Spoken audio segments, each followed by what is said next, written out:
waking up in the morning and struggling to recognize the faces of your loved ones. The memories that once shaped your identity, your childhood, your achievements, and the love you shared slowly fade into obscurity. The voices that once comforted you now become unfamiliar echoes. This is not just a scene from a tragic novel. It's a daily reality of millions suffering from Alzheimer's disease, an illness that not only erases memories, but steals identities piece by piece. And in Tunisia, as in many parts of the world, we are in a race against time to confront this growing epidemic before it reaches catastrophic levels. In Tunisia, Alzheimer's is often spoken about in hushed voices, as though a knowledge can make it more real, but the truth is already a pressing reality. According to recent estimates, nearly 100,000 Tunisians live with Alzheimer's today. That number is set to double by 2050 as life expectancy rises and our population ages.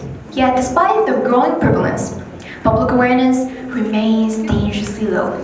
Early diagnosis is rare, meaning that by the time patients seek medical help, the disease has often progressed to advanced stages.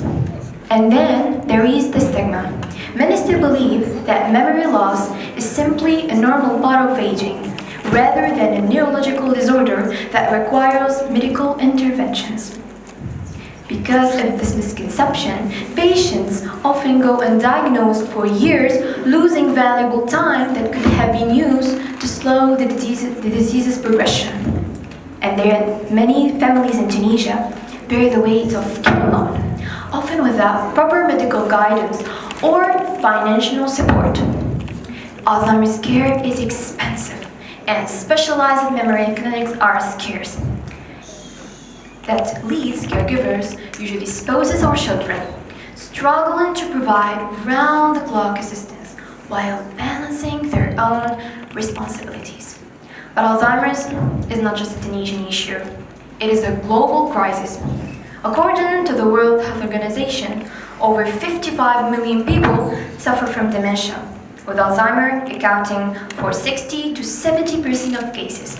That number is expected to triple by 2050, reaching an estimated 152 million people. The economic toll is staggering. In 2023, dementia-related costs surpassed $1.3 trillion globally, and this figure is projected to exceed 2.8 in the coming decades. That includes healthcare costs, lost productivity, and the financial burden on families who often have to leave their jobs to care for their loved ones. Yet despite the scale of this crisis, public awareness remains disproportionately low compared to diseases like cancer and heart disease. This is despite the fact that Alzheimer's kills more people than breast cancer and prostate cancer combined. So the question we must ask ourselves is, are we prepared for the future? The good news is that we are witnessing a revolution in Alzheimer's research. Scientists around the world are unlocking the secret of the disease and finding new ways to diagnose and treat it. One of the most promising advancements is AI-powered diagnostics. Using sophisticated algorithms, researchers can now detect subtle change in speech patterns, eye movements, and brain scans years before symptoms appear. This means we could move from diagnosing Alzheimer's in its late stages to identifying before it even begins to affect our daily life.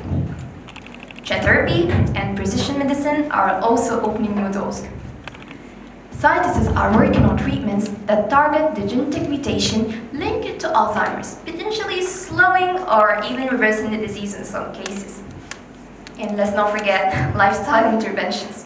Studies have shown that diet, sleep, exercise, and cognitive stimulation play a significant role in brain health. In fact, some experts believe that up to 40% of dementia cases worldwide could be prevented or even delayed through life changes. Tunisia must not stand on the sidelines of this revolution. We have the opportunity to become a leader in Alzheimer's research, care, and awareness in the Arab world. First, We need to invest in early detection programs. If AI-driven diagnostics are already changing the game globally, why shouldn't Tunisia be part of that innovation? We need national screening programs in hospitals and clinics to detect Alzheimer's before it's too late. Second, we need to support caregivers. They are the unsung heroes of this fight, but many of them are left to navigate the disease alone. Tunisia should create support networks, training programs,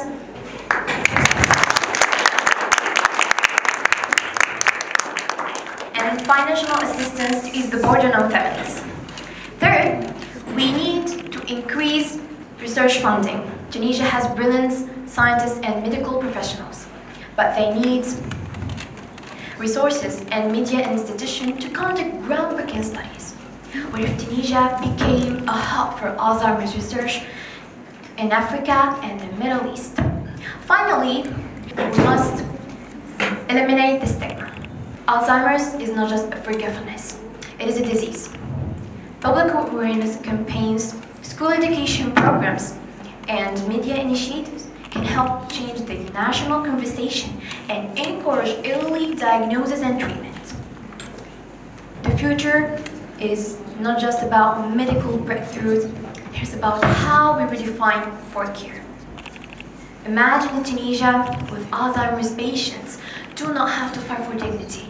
Imagine smart cities designed to support those with memory loss, where voice-activated assistants guide them through their daily routines, and GPS technology prevents patients from getting lost. Imagine caregivers trained with the latest AI-driven tools, allowing them to provide better and more efficient support.